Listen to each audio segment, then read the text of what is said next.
And you're not far off. It's days before SHOT Show. It's going to be an amusement park, Yeah, I right? mean, listen, strap in. It's about to get interesting for the entire industry for a week. So, Fact. so I've got Sean McCulley here from Cloud Defenses, who he and I have been friends for quite a few years at this point. Like many good friendships, was kind of forged in one of the cocktail bars in Las Vegas, and Literally. Yep. has progressed since then. I just wanted to kind of dig into this because we are, as we were alluding to, just days away from SHOT Show, and thought it'd be fun to touch base and talk about lighting in the tactical world and some possible predictions for where we think the industry is headed, both with regard to weapon-mounted lights and handheld lights, as well as maybe other things related to concealed carry, since we are Raven Concealment Systems here. But the kind of the jumping off point I thought was worth talking about was over the years, we've seen handheld lights in particular. It was the old days. Everybody was super impressed about 60 blinding lumens of Wicked. white light for a handheld light back in the day, transitioning from mag lights realistically. Yep. And in that time, and I think in particular since about 2018, we've seen this kind of meteoric rise in output of the lights. Yep. And so I guess first and foremost, like, I kind of wanted to get your take on, in the old days, we measured how good a light was by how many lumens it put out. And now it seems that everyone has transitioned to using candela as sort of the yardstick, used as the criteria for picking a light. When did that real changeover happen? What do you attribute that to? Well, that's a big question, so I'll just start talking. When we got into this at the very beginning, we didn't even make a light, right? We had the light control system, which was for Surefire STO7, and we were basically hardening their systems. And then we kind of hit that crossroads where it was like, okay, the lights themselves are not performing as we want them to downrange, specifically on carbines at the time. And we kind of had a gut check moment where it's like, okay, well, we're going to have to do this ourselves, because we didn't want to wait for or even risk anybody else not doing it when we knew the industry needed it. So when we did that, one of the first things we saw was that candela conversation was not being had at all. Like, it was just other light companies putting out, subsequent models year after year, every couple of years, up in the lumens a little bit, which, by the way, lumens and candela, this absolutely should not be like a comparison of like, oh, I have to have high candela. Like, what you don't want to, you have to have both. I don't know how else to say it. Like, in the, you have a really high candela tool that throws light a really long ways, but if you don't have enough lumens behind it, it's pretty freaking worthless. Like, it doesn't do me any good to throw a laser beam of light that far down range in the situations we're talking about. Mm-hmm. Like, you're going to get shot. That's not good. So I think historically it was just lumens being measured, and that was probably correlated. And this actually is before my time in the game there, but like, if you look at it, that was right when LEDs, the diodes themselves, were kind of coming online. You're coming out of the old school emitters and then coming into the LEDs. Well, at that point, the LED tech was starting to jump forward, and I think it was almost like, hey, there's a new LED. It's capable of another 100 lumens. Let's get it, put it in a light, and get more out of it. Yeah. Okay, cool. Like, and I'm not even saying it was a wrong move. It was just at that time. But as soon as we got into this, we said, okay, well, lumens don't do us any good if we can't focus them and put them on target at distance on a rifle, which is what we were looking at the time. So candela was quickly on our radar. And as soon as we started talking about the owl back in the day here, 2018 or so, that's when I think candela kind of burst onto the scene a little bit. And I'm not going to sit here and say it was just Cloud that brought that in there, but I think we were one of the first ones who kind of ironically focused that light and said, like, we need to be talking about this as well. And, there's some other dudes who'd been talking about it, Aaron Cowan, Steve Fisher, some of these other guys. Like, we didn't invent this. No. We were the guys who made a light and said, hey, we're going to make this a priority because we identified it as a need. And so we went down this trail, and we made the owl, and then the 1.0 rain, and the 2.0, the 3.0 now. And it was like, every time we do this, we keep doing everything we can to increase the power. By the way, not just the candela, but also the overall performance of the light, the lumen rating, and like how that all ties together. So I think the industry's evolved like industries always do. And I think in this one, maybe more than some others, it's a case of necessity kind of mandating that evolution. I would not want to take a 600 lumen light into a lethal force encounter if I have the ability to take a a 1200 lumen light. You know what I'm saying? Like, you don't Yeah. want to just say, oh, well, the lights of yesteryear are fine. It's like, well, define that a little bit. Yeah. If I Yeah. want the best tool possible for the job, and you want the best holster for the job that's not going to fail you in a critical time, Mhm. you want the best pistol or rifle or whatever it is we're talking about, you want the best of everything, right? Yeah. So that evolution, and as that happens, inevitably speaks to the performance of the lights. So I think moving forward, you're going to keep seeing that. Now, I'll tell you what else you're going to see is some constraints. And this is one thing that's kind of interesting about the firearms industry in particular, and some of it's out of necessity, but the form factor and the size of these things is going to inevitably constrain the performance until specifically the diodes and the battery sources get better. Because we're at this point now where it's like you throw an 18650 into a rifle light, Yeah. and it is what it is, but in order to get substantially more, you're going to have to start talking about bigger power sources. And now you're Yeah. blowing the form factors out, the acceptable form factors, because you don't want to put, you talked about a mag light previously, like you don't want to put a mag light on the end of your gun. No. So you're going to have to kind of find that balance, and then wait for the tech to catch up. And when I say tech, I'm talking about the tech we don't do. Like Cloud does not manufacture batteries. We don't create these things, right? We use a Samsung battery for our Rain, for example. Fantastic battery, best one we've found to date. We're always looking, but like that's the best one we found to date. Um, and once those batteries get better, once they carry more energy potential, once the discharge levels, increase and all these things start to get better, then we can look at pumping more through our system, which by the way can handle more. And then we can get more. But it's also a case of if we take all the energy potential in a battery, pump it through the light really quick just to get all the output you were talking about here, candela and lumens, by the way. Um, I don't think you want to compromise runtime, right? Yeah. So like this is where you're in physics now. This is the Yeah. physics part of the conversation. Like you've got X amount of energy potential and you're going to use it all. The question is are you going to use it really fast, get all this performance and then Yep. tank, or are you going to stretch that curve, my camera here, stretch that curve a little longer and slower so you get a longer runtime? And so we are constantly, dude, in a battle of like, how do we want to manipulate the performance of these lights so that way we can give people the output numbers they need, subsequently the candela numbers they need, Mhm.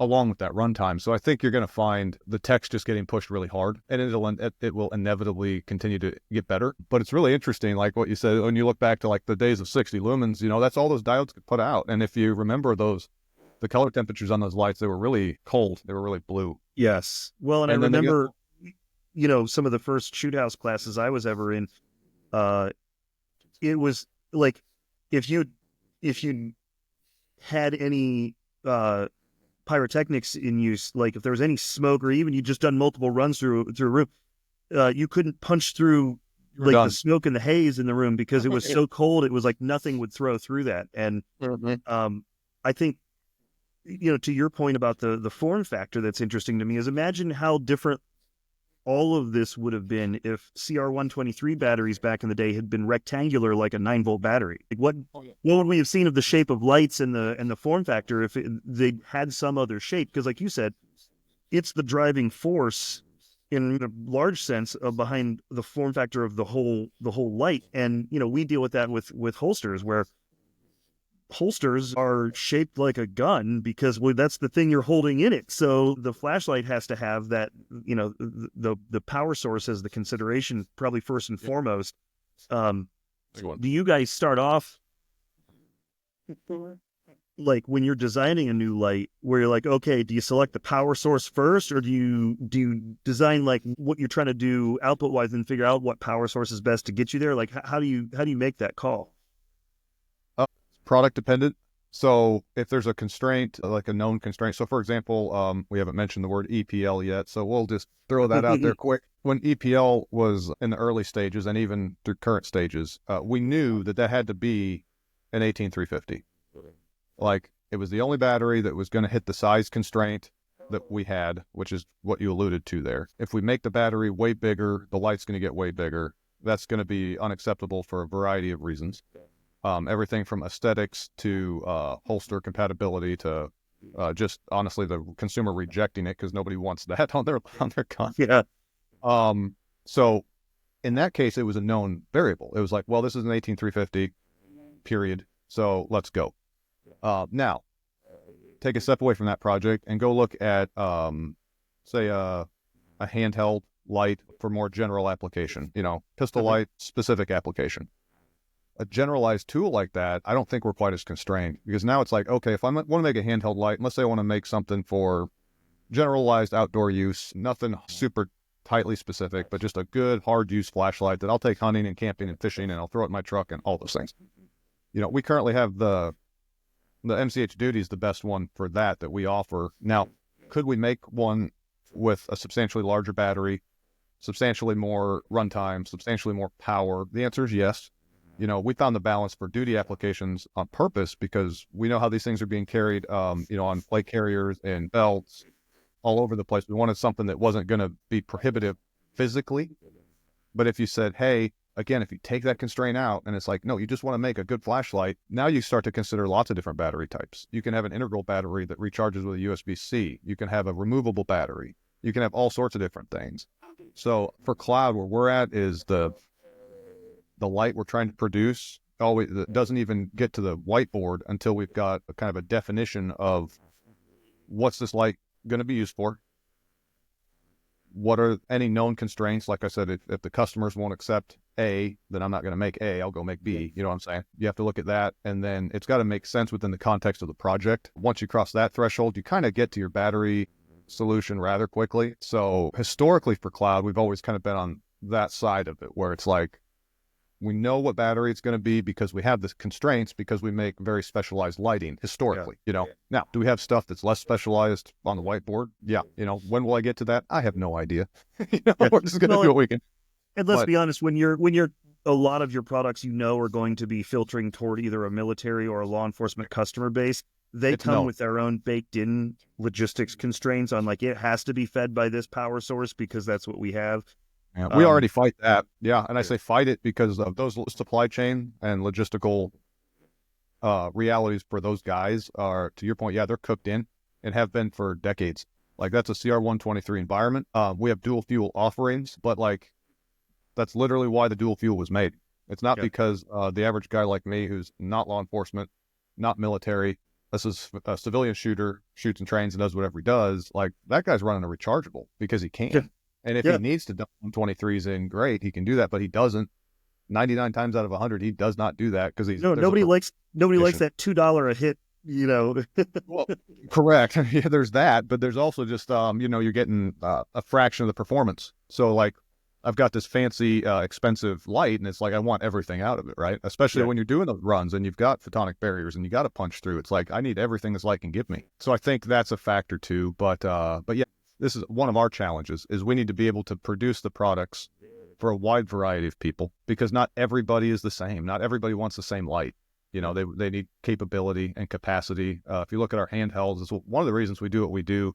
I could make a substantially higher Candela rated handheld, but at what cost? Like again, I mean, if it's a laser beam of light and it's like, oh, it's super cool. I can shine it, 300 yards down range and I can see a coyote. Like, okay, but is that why you're buying this light? Are you going to go spend $200 on this light for just that purpose? Or does it have to do a little bit more? Yeah. That's kind of where we fall. It's like, we need to give you a lot of performance. Well, and I think that it's of particular interest to me now watching how guys are configuring, like what heads they have on their lights for what type of throw they're using. In a weird twist of fate, like night vision is more prevalent now than it has ever been. It's more approachable by even the casual hobbyist shooter at this point. And you would think it's like counterintuitive. You would think that the prevalence of night vision equipment would make you basically a buggy whip salesman at this point. But in fact, it seems like Ah, it's the opposite effect, right? Like you have this relationship with your white light, your visible light products, and your night vision related solutions that kind of it's peanut butter and chocolate rather than one replacing the other as a solution. yeah, I think it's at first glance, like topically, it seems like, oh, well, night vision's here, white light's gone. Well, the reality is human eyes biologically, don't operate that way. Um, and I mean, if you look at the top shelf guys, I mean, they're running in both spectrums for a reason. That's just because of that. I mean, that's what our eyes see. And you have to be able to deliver white light basically on demand. Think of it that way. Yeah. If you have those night vision equipment and IR designators and all that cool guy stuff, like you're absolutely like, I don't know too many of those guys who don't run with a weapon light. Like they've got it. It's just a Yeah. matter of when using it versus, when they can leverage the tech, right, to their benefit. And for most shooters, they still like you're absolutely right. Like it's never been more attainable. Like you can go Yeah. out there, you can buy high end stuff, low end stuff, something in the middle. You can do lots of things and you can get on some level that capability. Defensively from a commercial market side of things, I think most people still are not realistically able to leverage that tech in those situations. If I'm carrying concealed and I'm out to dinner with my wife, I don't have my 31 on my helmet right I don't know there. how you feeling safe going out in public if you're not wearing your nods. You're not wrong. Like, I'm just like, hey, you look really nice. Yeah, well, let me drop the nods. Like, no, um, so like in those scenarios, I mean, what's your option? Well, I mean, you've got a pistol on, right? Mhm. Conceal, and it's hopefully got a light on it because it's date night, so you're out at night. In the scenario, and it's like you're gonna have to turn that light on, and you're gonna want as much situational awareness as possible if that light gets deployed, and that means that's where the lumens come in. And I don't want to detract from the Candela conversation that's been created for these years because I think it's freaking critical and it's saved Mhm. lives. I know that for a fact. But I will say we got to also refocus on lumens because in those scenarios, like you need to deploy light. Think of it this way. Um, in the periphery around whatever it is you're trying to light up, you're trying to overwhelm the target, and that's where the candela comes in. Like if I point that thing at your face, like it will disable you. But I also need to see your friend who's standing over here with a knife and ready to take me out over here or something. So it's like you have to be able to light up these situations. And so that's where when we're talking about EPL, like one thing EPL I think is really going to surprise people is how much spill you get, and that was absolutely done on purpose. We had, to be honest, higher candela options and offerings and attempts that we made at that, but we hated it, man. We didn't like it. It's super cool to be able to put light a long ways downrange and shoot steel at 200 yards or 300, however, just like hundreds Yeah. of yards. You're like, that's a really cool thing, and it's fun, by the way. Like one of my favorite things, actually. Like that's a good time, but that's not real life. Like that's not where you're No. deploying the pistol. Where you're deploying the pistols up close and personal. And if you look at FBI statistics on, average deadly force encounters and things, like these are not long range endeavors. They're violent, they're fast, and they're up close. And it's like, so you're going to turn on this light and you want to be able to see everything around. So if a guy gets out of a vehicle and I point this thing at him and I kick on that EPL, like I'm going to put a ton of light on him, but I'm going to see the whole car. Like I have to. Yeah. So it's those situations where it's, again, we're talking about very kind of mission specific gear. And I think one of the interesting things about the customers who buy these things, and I think this overlaps into the holsters that you guys do, is the more savvy the customer, the more picky they are about all the minutia into the product. Yeah. Like, and that's amazing. Like, I love doing that because it rewards people like you and hopefully me who put enough attention to detail that it matters that much and it makes your product stand apart from the others. Like that's what's got to happen. The market's the ultimate judge Well, of it. let's face it, nothing you guys are making is intended to hang on a peg at Walmart and be sold to the mass market. There's no one, there's no demand for it there because they don't know what they'd be buying, and two, the price point is so outside of anything that market's looking for. I mean, in fact, price point is probably one of the driving factors for that segment. It is the more refined niche customer that is in the know and is seeking the better gear that's going to be driven to seek those solutions out. And I also think that um, you see a lot of guys nowadays, like we went through this phase where there was a whole series of the gun selection out there. Everybody was like, there were 100 different types of guns everybody wanted to carry. And we've now seen like, it's distilled down to, practically speaking, it's a Glock and SIG world, especially within the federal government and the U.S. military, right? Like there's one whole segment. So realistically, from me as a holster maker perspective, there's maybe, I don't know, 6, 8 guns total that I really have to worry about fitments for. And then on the other side of it, lights are, and granted, I'm only dealing with handgun mounted lights. I'm not dealing with rifle products. To some small degree, we deal with handheld lights. We've made a pocket clip in the past for products, and our pocket shield is a product that works really well with handheld lights because it helps it being carried inside the pocket without the clip visible. But generally speaking, like the only thing I'm really worried about accommodating a fitment for in the traditional sense is a weapon-mounted light. And there had been a time where there was a half dozen different light options out there, everybody from Glock to Streamlight to Insight to Surefire. And then there were multiple models within that framework. Yeah. And now we've kind of gotten to the point where it's distilled to effectively 2 or 3, overall form factors out there, which kind of to me leads into an easy segment because we've mentioned the EPL. Like, do you want to give a little bit more in-depth synopsis of like what you're referring to when you talk about the EPL? So the EPL project started a few years back, and as the internet knows, was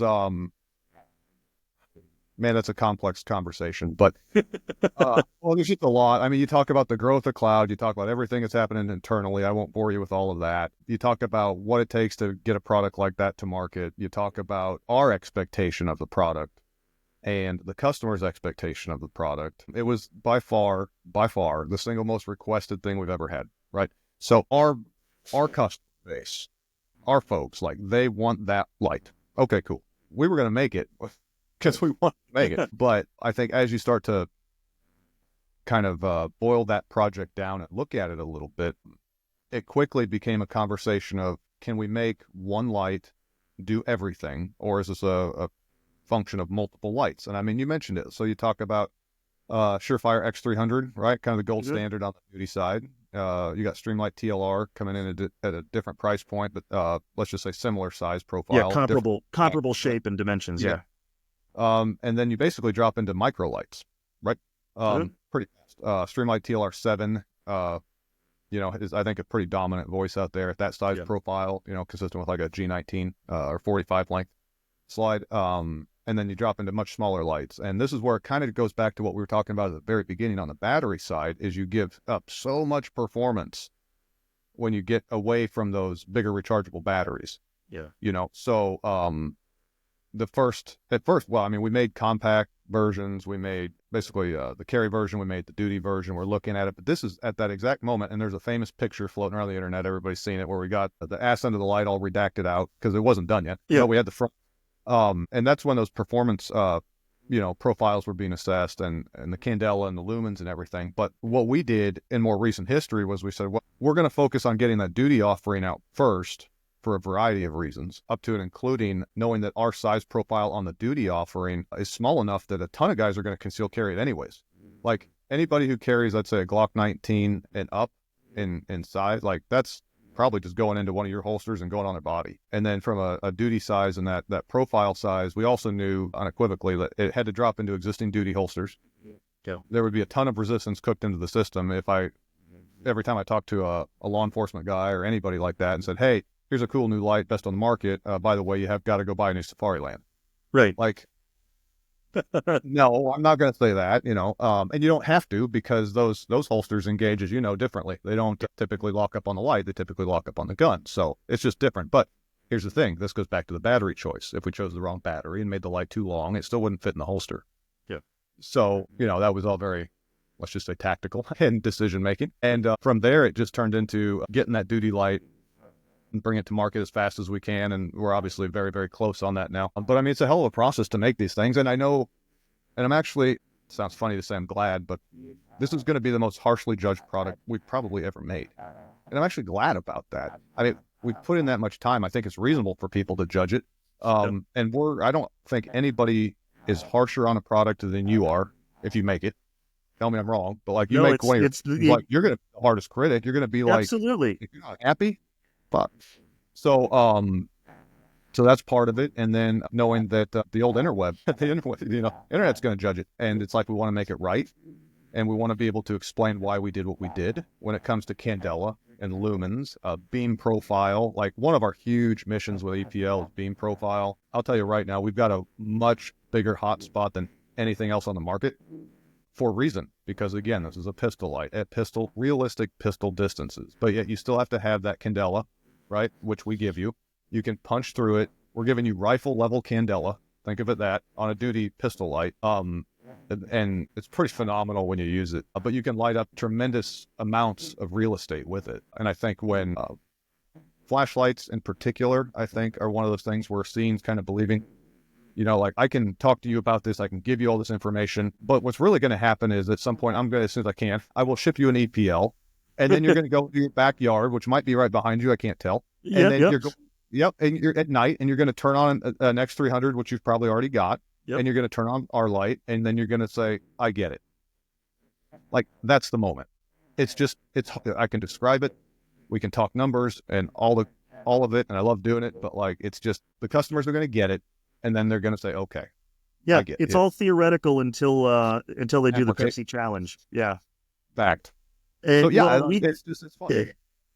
We dealt with that actually with the Executive Select series of holsters that we released, where you put pictures of a product out and a picture of a holster. You can't tell whether it's going to be comfortable or not, but you definitely, the VSB was so differently shaped than any holster that had come out previous to it, that people were like, that thing, there's no way it's going to be comfortable. It looks huge. And yeah, it does. It looks huge when you take it out of the box. It also looks huge in your hand. Then you put it on, you realize like it's filling in void space that was inside my pants anyway, that was allowing the gun to tip away from my body. And also that void space has been put to use in doing something else. I think that if people had an opportunity, and this is the real downside to selling a premium product like yours, where it's not so easy to just send every questioning soul on the internet a multi-$100 weapon light to try out, knowing that 90% of the people will be blown away by it, and the other 10% will be, you couldn't make them happy if you delivered them a nuclear explosion in their backyard, right? So it's, but I feel like the one big thing we've learned as the months have passed since we released the Executive Select series was I've been reaching out to a lot more shooting ranges to get units, not in hands of necessarily the people that work at the range, but to have like loaner units on site, because it really is one of those, you just got to try it on, man. And in your case, you just have to turn it on, right? Yeah, and turn it on. That I think it's like it's not funny. It's a nice confident statement to be like, listen, put it up against any light out there. Turn it on. All you have to do is judge for yourself, whether it's in a dark room, a smoky room, shining it into a parked car in a dark parking lot. Like there's a number of ways you can judge it based off your mission needs, but that sometimes there is just the only way to tell is to turn it on and try it. 100%. And I think there's always been that part of me where I wish they would just turn off all the lights at SHOT Show for like an hour. And I'm like, who do I got to talk to? I just need it out. There's somebody that works for Freeman that can make that happen. But that's the moment. Like, you just got to be able to do that. And you're absolutely right. Like, you can never make everybody happy. And I think what leads to a successful product, I mean, there's a lot of variables, but one of them is just that, at least in my opinion, if it is demonstratively better than the other options on the market, you've taken that football to the next down on the field. Like, that's one of my big thresholds. Is like, it has to be demonstratively better. Like Matt and I swear up and down, we're not just going to make another light, throw it on the market, leverage brand equity, and just say, okay, go buy it. No, like, first of all, why? Second of all, I can't realistically expect that to thrive, and it just feels lazy as hell. Like, I just can't do it. So we want everything we drop, including EPL, is demonstratively better than the other options. And when you do that, I think that's one of the things that hopefully kind of separates our brand from some others. Is it's like when Cloud makes a light, it's thought out, well made, put together right here, Southern Indiana, like, but it outperforms. And that's what I think the customers are expecting, especially at that price point. Because you're right. I mean, talk about not cheap. If you go into Walmart and buy a flashlight, you can buy a cheap flashlight, but everybody, I think, on this planet knows you're going to get what you pay for there. And by the way, little vent, that is one of the challenges with flashlights is the global flashlight market is monstrous, but virtually everybody is conditioned to buying very, very cheap, almost disposable label type flashlights. They're like, well, it's so cheap, I'll just get another one. Yeah. And when that's the mindset, that becomes very difficult to defeat, especially when you're talking about American manufacturing and everything that goes into that. That. It's like there's a price point there, so that's where that value has to be added with the performance, and I think having a well thought out product. Yeah, and the Otherwise, like, reputation that backs it up, because you guys have now been in the game long enough that it's like the product has performed. Any products you've had out there where there was an issue, you stood behind them and took care of the customer. all day. And so it's like that reputation, it it carries weight in a way that, like, yeah, I can go buy a 4-pack of 1,000 lumen flashlights at Costco right now and probably Yep. do it for $40, right? So $10 a light, that's a hell of a deal. But do I want to trust the life of myself and my family to that if I'm putting that on a rifle and trying to treat that as a serious defensive tool? In my math, it doesn't work out, but your It's a mileage bold may vary, I strategy, God. suppose.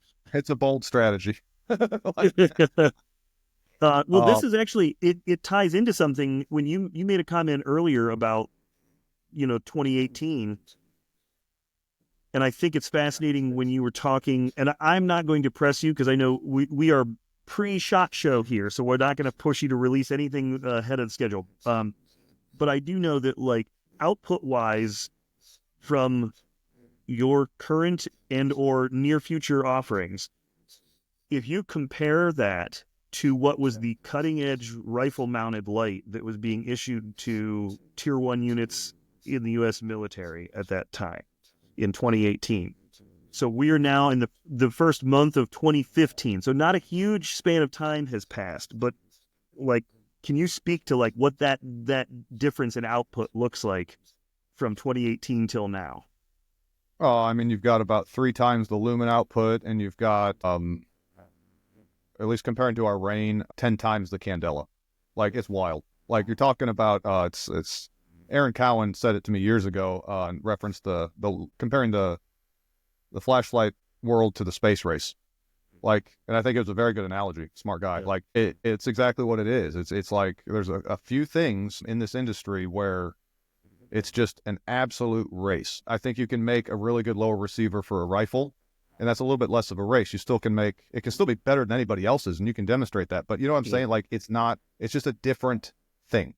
Yeah, it's like a But when mature technology. It's yeah, already absolutely. all the evolution's done out of it, pretty much. Damn near. Now there can still be some innovation, and Lord knows you can still make improvements, and the companies that do get rewarded. But like with flashlights, space race, So I think the product iteration cycles have to be adjusted because with that knowledge, otherwise you get left in the dirt. The life expectancy of the product line, I think, gets adjusted a little bit. Now you're getting into the sales strategies and just the Uh-huh. reality of commerce and everything.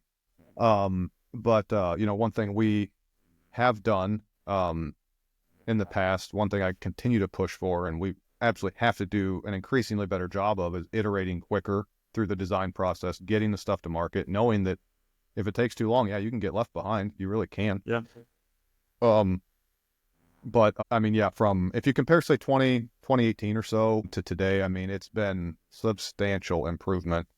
Yeah. Um, I would every almost now say that there got some of those lights, and every now and then I turn them on, and I'm always convinced the batteries are dead. are. You know, it's like, is that all it was? I'm like, damn. Like, if you want a good example, like, this is a funny one. Our MCH duty is 1800 lumens, okay, which is a lot of light, but it's programmable, right? So I always keep most of my duty lights, my personals, on one of the modes where it goes from low to high. Mhm. So I can turn it on low, and that's 10% output. Okay, well, 10% of 1800 is still 180 lumens. So that's So, not exactly a map reading light. That's well, it's not bad for that, but yeah, I mean, it can be a little bit much for that. Hence, like, smaller admin lights we offer. But what I'm saying is, like, I just have some fun with that because actually I did it recently. We had an ice storm down here, and my house lost power for 3 days. Like, we were down, like, that was kind of a mess. But so I'm just playing with flashlights the whole time, driving my wife crazy. But yeah, so those duty lights, I mean, I ran those constantly, like, literally constantly. But I mean, you get 5-6 hours, whatever it is, of runtime off of one of those 18650 batteries, and you're getting 180 lumens out of it for 6 hours.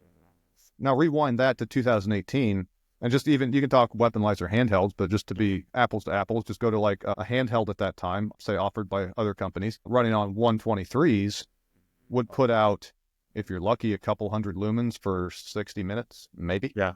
I remember 1 hour being the big benchmark. That was the huge evolutionary So change when we could get a whole hour at full power. yeah, like, that's That's just how far it's come. Like we're eclipsing that on low, and we're taking that times 5, and that's on low.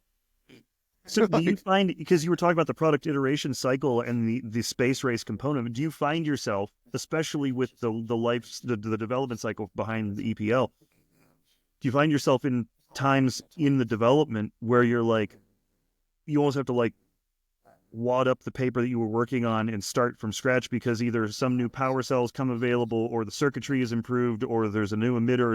Is there some component that like it takes a quantum leap and so therefore everything you'd worked on up to that point is now kind of like obsolete because of that, or is it not quite that fast paced? I would give you maybe a 50% answer on that. Like we changed emitters a couple of times throughout that project, but that was us trying to optimize and basically adjust the beam pattern and then play with the power source, But for us, I mean, EPL was electrically, it's a challenging, or has been. Like we got it, thankfully. Knock on wood. Like it's been a challenge there because it was so far different from any light we had manufactured. And again, I mean, we were a young company. Like we got to learn how to do this. There's no.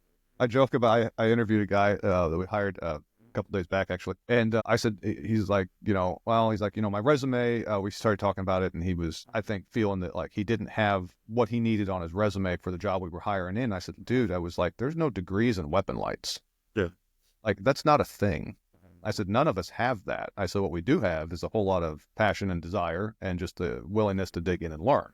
I was like, if you got that mindset, we can teach you everything that we know. And then hopefully you take that and, and then we start talking about him hopefully being assertive and like trying to learn more and more and more and bring more to the table. But like, just to kind of come back to what we're talking about, as that tech moves forward, we have to be able to adjust quickly. And unfortunately, I mean, manufacturing is not fast. No. Like the development process is not fast.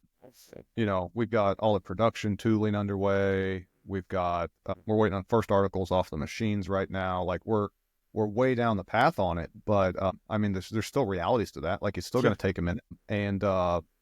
And then, from there, because of the market, which I love you guys, thank you, we've got tremendous demand. And I mean, we're going to have to make a lot of these lights. And so then there's the realities of you get all these pieces. It's like you have to train all of your assembly people in how to build it because they've never built one. You have to make sure all of your QC processes are in place. You have to do basically best practices across the company, right, to get this thing ready to go. And then the magic question is how many of these things can you build? Can one person build in a day?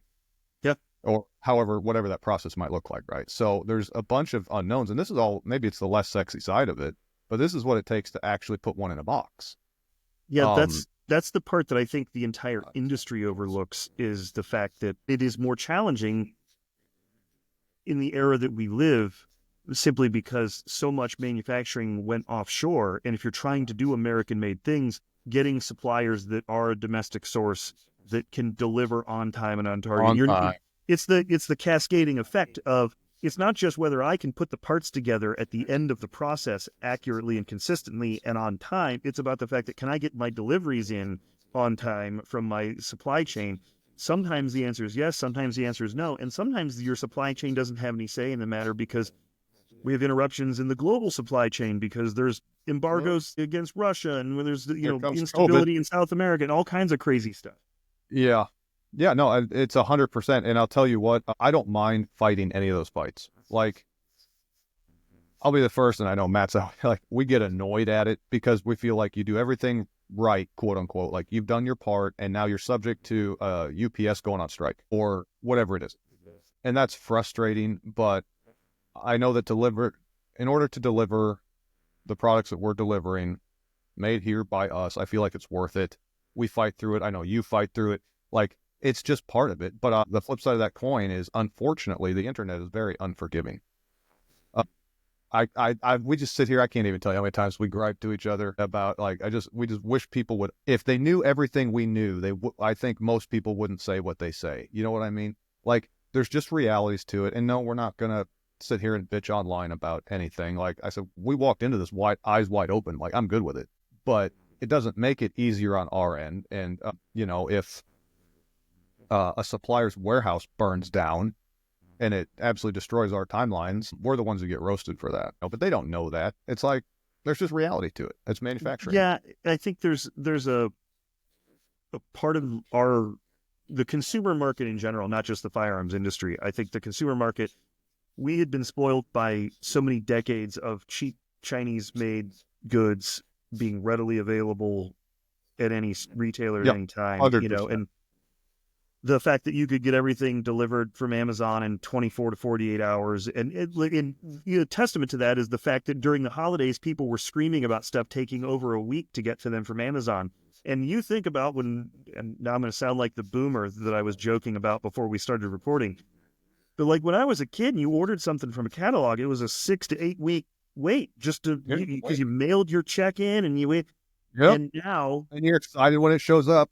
yeah, you forget you ordered it sometimes, and now it's like you order it, and if it's not on your doorstep in 48 hours, you're outraged. And it's just, Yeah. that's a product that's already finished being made. Now imagine all the factors that went into that thing getting delivered times 100, because every single part has to arrive to get to that point. I'm reminded of a really neat book called Freedom's Forge. That's a historical look back at the industrialization, or what the industrial base did during World War II to be able to supply the war effort here in the U.S. And it talks a lot about what the automotive industry did in Michigan to tool up and produce everything from machine guns and flamethrowers to tanks to bombers, whatever. And Ford, as many people know the story, was building B-24 bombers. And because the feedback was coming from theater about changes that were needed to the B-24s, they were trying to make these changes in line, while they're in the midst of producing these orders. And so the Army Air Corps was like, hey, yeah, now instead of that glass nose, we want a turret up front. Now we need this radio instead of that radio, and we need this engine instead of that one. And Ford was under contractual obligations to hit a certain number of units produced. But then they kept changing it up, and they're like, we have to keep retooling. We have to keep adding all these changes in line. We cannot hit the pace that you're requiring and also deliver these changes. Yeah. So what they ended up doing was building, I think it was the facility at Willow Run, where they would complete bombers that were basically an earlier iteration. They would build it complete to finish, fly the bomber from the factory over to Willow Run, take it apart, and make the aftermarket modifications to bring it up to whatever the current, if it was built as a B-24D, they brought it up to B-24J specifications or whatever. And then it got flown to Europe to be used in theater. And so that was how they beat the timetable. Now, from a manufacturer's mindset, I can't wrap my head around how much more expensive it was to do it that way, right? You build it complete and then go back and rework a finished brand new product to make it a different product to then deliver it to the customer. Seems like the long way around the mountain, but what they needed was a pace. And I can certainly understand every time you make one little change to your manufacturing process or you upgrade a component or something like that, the downstream effects to how fast you can deliver to the customer.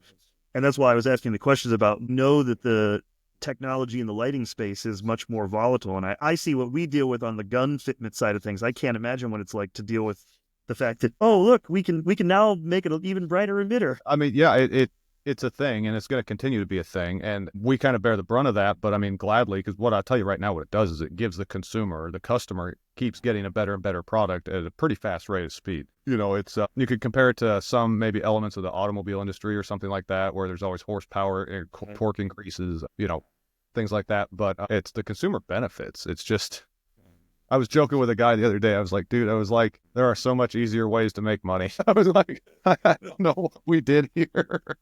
It's just not easy, but I don't want to overhype it. On the other end, it's like, we're not SpaceX, we're not going to Mars. Like, this is doable. Well, I mean, this is what they're doing is doable too. But what I'm saying is, it's, to me, we're at a different spot and a different level. It doesn't feel impossible to me. It's just a bit more complicated maybe than we thought going in, which is kind of funny. But we've learned a great deal. I think there's been a lot of growth across the team. We've got a very good team. And one of our biggest challenges, honestly, isn't even on the design side. It's just been on that internal side. Getting the right seats, the right butts in the right seats, maybe is a better way to say it. And just learning how to improve our supply chain and how do you fortify that? And what does the throughput look like? The joke around cloud is that you never know what you're going to walk into in the building because the infrastructure is always changing. Like, it's perpetual. We're always adjusting. We're always trying to find better ways to move parts through to get lights built faster. The more times, I don't have to tell you, but the more times you touch something when you manufacture it, the more time it costs you. Yeah. So like you're trying to dial that in. So again, if you rewind to 2018, That's when the owl was in development. And then we shipped the first one in 2019. It's 2025, barely. So in a very short period of time, like we've had to learn a tremendous amount because none of us knew anything about this at the beginning. And maybe I shouldn't say that on a podcast, but it's true. No, I think it's Like we just dug in and we just said, to hell with it. Like we're going to start learning how to build a flashlight. Like we weren't indoctrinated in how to do it. I well, think and I that's an think edge. that the Like, fact that most of what I've seen from the firearms industry in general is, and in particular, it's not like there are 10,000 serious light companies. There's like 4, 5 total, right? Like maybe. yeah, maybe. And that's depending on what criteria you're using to judge what's a Yeah. serious contender or not. The fact that you guys are in that small of a circle is a big testimonial to like what you guys have built in a very small amount of time. And I'm reminded of a story that Chris Costa would say in classes where, you know, the fact that you did, like you mentioned to earlier, where there's no college degree in tactical light construction or whatever. And the story that Chris would tell was the fact that when you are looking at scuba diving, there's a dive table for, you know, how deep you can go and how fast or how slowly you have to come up so you don't get bent. But when you look at that dive table and you realize that the data is in those grids because somebody had to go and get bent and potentially die in order for them to know that okay, that depth you got to do this. What you're doing is kind of trailblazing in its own ways. There's no way to get like a formal education in something that hasn't existed before. So you just gotta wing it sometimes. And I think fortune favors the bold. You guys have certainly taken risks, even in the fact that you put it out there well before it was ready to go to market, but you put it out there that you were going into a new weapon light category that was not something you'd ever done before. But I think the willingness to kind of stake your claim out there and take a risk like that speaks to the kind of the mindset you guys have at the company. No, I appreciate that. I think it's it kind of we have an interesting culture here. We've always tried to cultivate very passionate crew, and I think we don't want to be stagnant. You know, we don't want to be seen as overly corporate. We don't want to be seen as standoffish. Like we are the consumers. You know, I carry concealed every day. You probably carry concealed. Like this is what we do. This is who we are. So it kind of a natural extension of that might be a way to say it. Like it's easier for us, I think, to be passionate about these products, make these products, and commit to that degree because of that. If I was making, I've said it before, but if I was making a chessboard, those I'm sure those need to be made, but like I couldn't stay up till 2 a.m. over it. You know what I'm saying? Like I don't play chess. Like, well, I might play chess, but I don't play actual chess. It's just a case of like there are things out there that are made that just does not inspire that passion with our crew. This stuff does. Okay. And so when it comes to telling the world about that and being a little bit more bold, and yeah, probably telling people about the EPL long before we should have. I mean, the message boards, like they can get a little spicy. Like, I think I look back on that first post of that EPL and I was like, should I have posted that? Should I not have posted that? History will judge, I guess. But like what it'll really be is the world knew, and we kind of put ourselves on the hook for it, which I think is good. Tend to do better with a no-fail type mission, is that was a product that they were asking us for. We listened to the consumers and the customers. So when they ask for something, like that does not fall on deaf ears. I think oftentimes in business it can for other decisions that maybe are outside the scope of that conversation. But like for us, that doesn't happen. Like we listen to the market because I'm just a free market junkie. Like it will absolutely respond if you create the right product. But if you create the wrong product, yeah, you're not getting that response. So I love that idea. And I was like, I want to engage with the customer. I want them to understand that we are them. Like we're the guys too. So, you know, their concerns about the product or its capability are the concerns that drive our design, right? You want to talk about something different on the EPL, you can talk performance all day, but the toggles on that thing are pretty cool. Like they're way downstream from anything that's been produced functionally. The ergonomics are way better. I'm a little biased, but I will tell you right now, when you get one, just promise me you're going to put it on a gun just so you can actually get the ergos on it. And you will realize how much you dislike all the other toggles.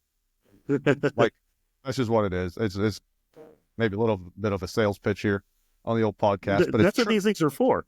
Well, I mean, it's just like I'm not lying, and I mean, if somebody disagrees, I'm sure the internet will tell me. But like, it's just the case. Like, it's easier to activate. It's more intuitive. You get the benefit of being able to manipulate it a lot easier with one hand. Which imagine this in a pistol situation, that's pretty realistic. Increase like there's just so many benefits to it. But like that was a huge. That's why we hell. I mean, that's why we redacted that original photo like a Yeah, couple of years because we didn't have the toggles right. And they were pissing us off then, and they still piss us off now. But like, we weren't ready yet. And it's yeah. like, now it's to the point we got it where it's like, that was a painful process, but we're super happy with them. And I think the world's going to be too. So it's those little types of design nuance. And I know you do that with your holsters too. It's like the little things add up to big things at the customer. And I think that's, it's good that we throw that out there and tell people that we're working on it. And I think it's actually good if they know we're struggling with it. Like, I don't think there's anything wrong with that. Like, what part of this is supposed to be easy? That's Yeah, I not, think it's that's not, lost in the background of the industry where everyone presents as if everything is great all the time. yeah, no, it's Everyone not. wants to present themselves as if they're a big multinational Tony Stark Enterprises kind of thing, and it's like, no, man. Most of the firearms industry is 8 guys in a with a kerosene heater and an internet connection. The That's, truth of it is that's where the real innovation happens. It's not in some clean room with paper booties and yeah. scientists. It's like, look, it's doing clever solutions to things. The funny part is that pole barn you just described was eerily accurate to how this started. Like, that's just, yeah, you're absolutely right. And I think that's the perception versus reality side. And I think you always want to believe that the product that you're talking about here, the awesome product, was made in some faraway land. And that's why it's so expensive, But I'll tell you right now, our lights were made in a cornfield in Yeah, southern Indiana. That's how it started. Now we're in a business park, mind you, but like yeah. still, You're it's still in just Indiana though, so 100%. And it's just how yeah, those are the realities. But to me, that's the fun part.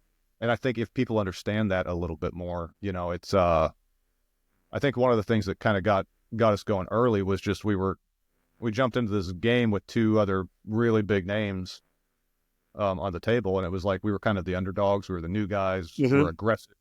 That's still who we are. Like, we're still the new guys, and we're still aggressive. It's just been Yeah. a few. So, I mean, yeah, I mean, I don't have a problem telling people that. And I don't have a problem showing people, what we're working on and talking about it. And Yeah. yeah, it's hard to give you timelines, and it's hard to be precise. And Lord knows a lot of stuff can happen that would disrupt that. That's where I've learned some hard fought lessons on don't give exact timelines because, you're going to pin yourself in a corner on that. And it's like, I don't control a lot of it, but there's nothing wrong with talking about an EPL. And now I'm on a plane in I guess 2 days here, leaving Sunday. We're taking them with us. People are going to get their hands on them for the first time. They're going to be able to play with them. And at the very least, they might not turn out the lights for us, but you can at least, shine it up at the ceiling and see what it does. And like, you'll experience that. And I think the best part of that's probably going to be them getting their hands on those toggles and actuating that light. Yeah. And yeah, just talking, but like it's been a pain point on the design side, the production side. It's been a pain point on the social media side. But it's here and it's coming, and it's going to be an interesting year. Promise you that.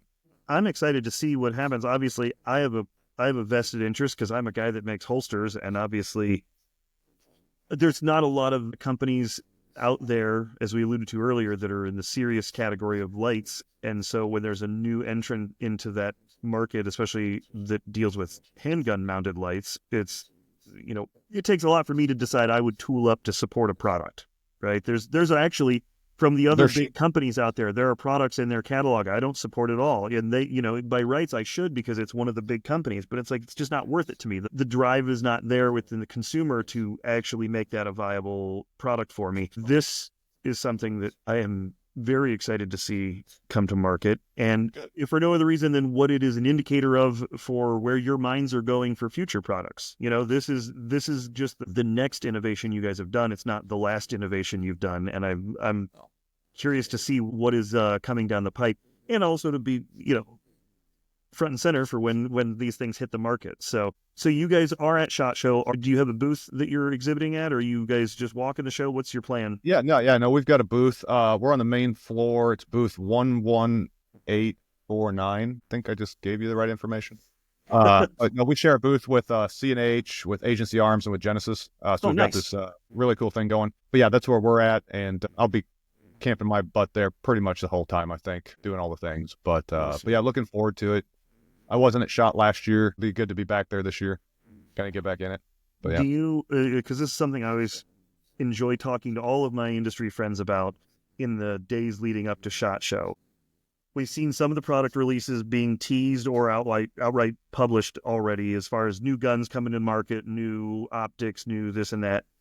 Do you have any predictions as far as, each SHOT Show almost feels like it has a various trend to it? Like years ago, we had the yep, zombie theme trend. We've yep. had very AR accessory centric SHOT Shows. We've had some shotgun-ish kind of SHOT Shows. What do you feel like this year's vibe might be?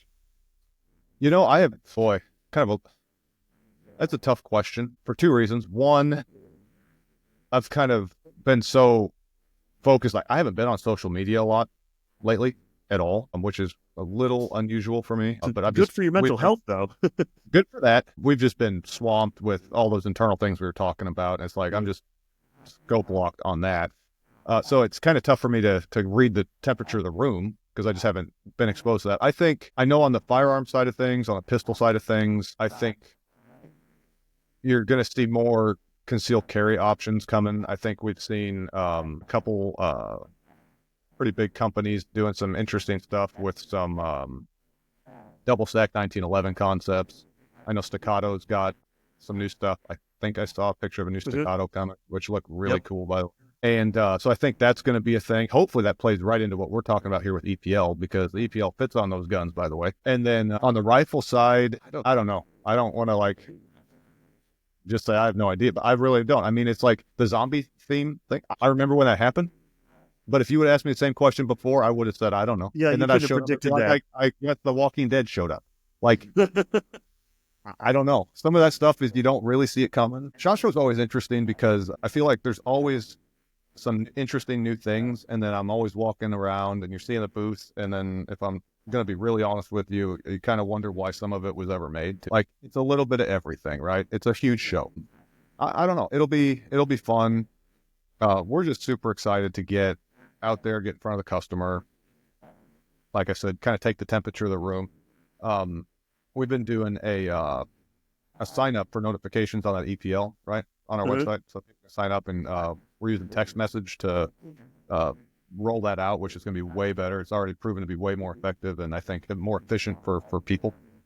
Um, so like it'll be very interesting to show people this and to kind of see. That's one of our metrics that we can kind of measure internally, which is like we know how many people are currently signed up on that. It's like how many more people are going to be signed up on that within a week or 2 weeks of that event. Yeah. And what I'm really hoping is to see a surge there for a variety of reasons, but also just because it'll kind of validate, I think, because this is going to be the first time this has ever been in the public's hands. Ever. Have you guys? Like, other than that, there's just pictures, right? So, like, no, I'm going to hand it to them. I'll be like, what do you think? Don't lie to me. Hit me. Yeah. you know, and I'm super excited about that. I was excited about that when we had the owl back in, say, 2019. First time we did the rain, I remember that. That was our first year actually exhibiting at SHOT Show. We were in the new supplier area with our little 3-foot kiosk. Yep. Everybody starts like, so like, but I was super excited there because that was our first traditional carbine light, rifle light. I was like, what are they going to think about this? Like, turn it on. I was encouraging people, like, shine it down the hall. Like, tell me what you. And it's kind of the same thing here. It's just kind of scaled up. Have you determined and or announced what you think the MSRP is going to be for the EPL?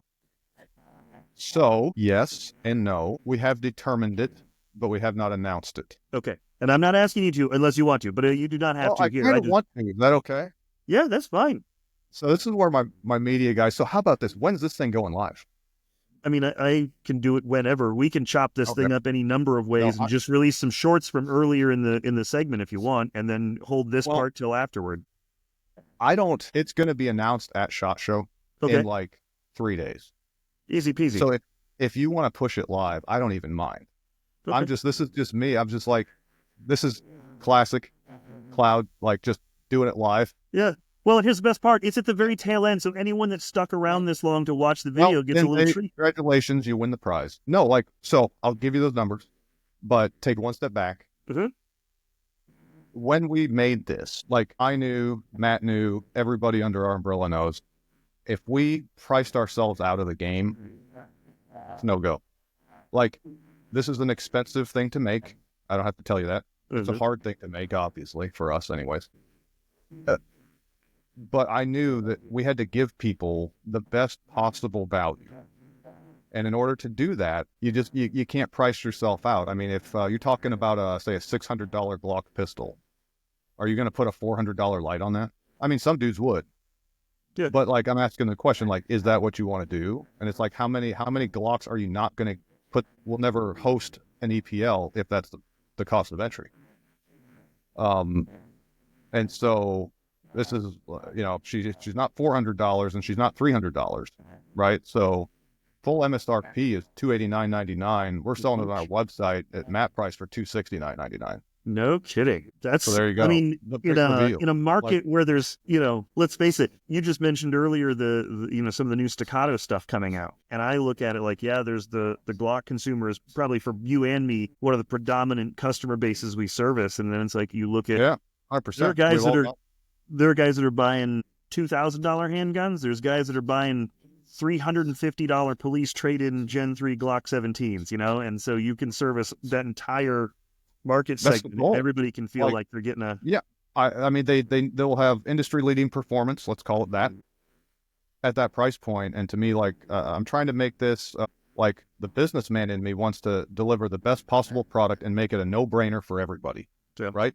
Let's be really honest. That's what you want in your holsters. You want it like Mhm. it should just be a no brainer. This is the one you want, and you can have all the performance. You can have the whole made right here in Southern Indiana thing. You can have all of the good stuff, but if your price point doesn't match up, like you're just we could make it $600 and some people would buy it, Mhm. but not a lot of people. Like I want to get this into everybody's hands because it's going to give them more capability than they've ever had, and I want to help as many people as I can help. And the best way to do that is to price it in such a way that it's not prohibitive. It still values the product. I mean, those have been internal discussions we've had on, how to kind of set pricing and things. And I keep telling people, I was like, the value of the product comes from the performance, the reliability, and everything that we give it. It's like if I hand you a premium tool, you're going to recognize it's a premium tool aside from the price point. Like you just are. If pick something super nice. I don't know, a Ferrari. If somebody Mhm. parked a Ferrari in your driveway, you're going to recognize, you're going to take it for a drive. You're going to be like, this is world class, Yeah. and then you might ask what it costs, but the product tells you that. And I view our stuff the same way. So like, I've never priced it to the point where you're pricing yourselves out. I mean, we have to make money. Otherwise we die. Right. Yeah. Like, it's Yeah. America. So there's that side of it, but it doesn't change. Like we don't gouge people. We run some promotions on our website. We do as much as we can do with our commercial accounts and customers to support them and, help everybody. But like at the end of the day, the consumer has to be able to access this at the right price. And I knew I had to get it under $300. And so we did everything we had to do that. And at $269.99, I mean, she's Yeah. there. Well, and I think it's interesting because you have another factor at play that, and being the guy that is on the other side of the transaction from you, you have to get enough adoption of this light in some ways to drive the accessory support market to 100%. support your product. If you were Yep. only going to sell 100 of these things, and yeah, you could make all your money off that 100 if you priced them at the right price point, but it Yeah. never gets adopted wide enough for it to become a staple. You are kind of hitting that sweet spot. I want it to be the new gold standard. Like there will be other weapon lights in the future made by us, made by everybody, but I want them to compare those to EPL. That's the goal. Like if we do that, we've set the new goal. We've set the new, like I said, we're at the next down on the field. This is the new mark. Okay. Everything that happens downstream from there within the lighting industry. Okay, cool. Like I'm in the race, but I want that to be the benchmark. And if that benchmark is that level of performance, those ergonomics, that holster compatibility at that price point, Yeah. I'm good. I like And it. I think customers are good. And like I'm super excited for a lot of things, but like that's it.